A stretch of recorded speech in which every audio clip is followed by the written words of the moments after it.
John loved his job. He enjoyed hunting for threats and anomalies in the vast amount of data collected by his company using the powerful KQL search operator. The search operator was John's go-to first step when trying to expose potential threats in his company's environment.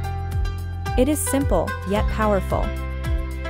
For example, a simple search 192.168.0 would search all the data across all the various data tables that his company was collecting for any text strings that contained 192.168.0. John was always looking for new ways to improve his skills and learn new techniques. One day, after running the search operator and looking at the results, he stumbled upon something that caught his attention. He began to dig a bit deeper, this time. Instead of running search across all data, he started to pinpoint the results to a specific table, network communication events. Search in network communication events 192.168.0. The results returned were suspicious.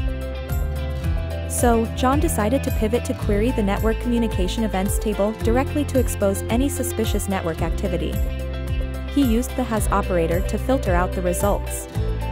He typed in the following query: network communication events, where remote IP has 192.168.0. Summarize count by remote IP, remote port. He expected to see a list of internal IP addresses and the ports they were communicating with, but instead he saw something strange. There was one IP address that had a very high count of network events, and it was not in the range of 192.168.0.0/24. It was 192.168.0.255, and it was communicating with port 4444 on hundreds of different remote IP addresses. John was puzzled. He knew that 192.168.0.255 was a broadcast address, meaning that it was used to send messages to all devices on the same network segment. But why would it be sending so much traffic to port 4444, which was commonly used by malware and hackers? And why were the remote IP addresses so diverse, spanning across different countries and continents? He decided to investigate further. He modified his query to look at the details of the network events involving 192.168.0.255 and port 4444. He typed in the following query: network communication events, where remote IP has 192.168.0.255 and remote port == 4444. Project time generated, computer name, remote IP, remote port, protocol, event description. He was shocked by what he saw. The network events were happening every second, and they were all outbound connections from different computers in his company.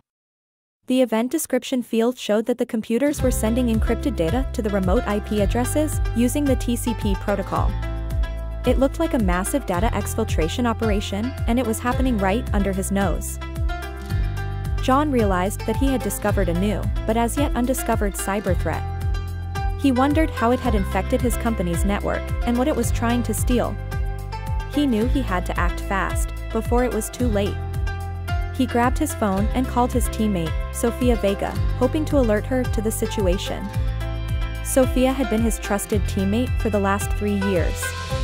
Sofia began her career as a network architect and had proven herself over and over again against network anomalies, so John knew she would be the best to contact first.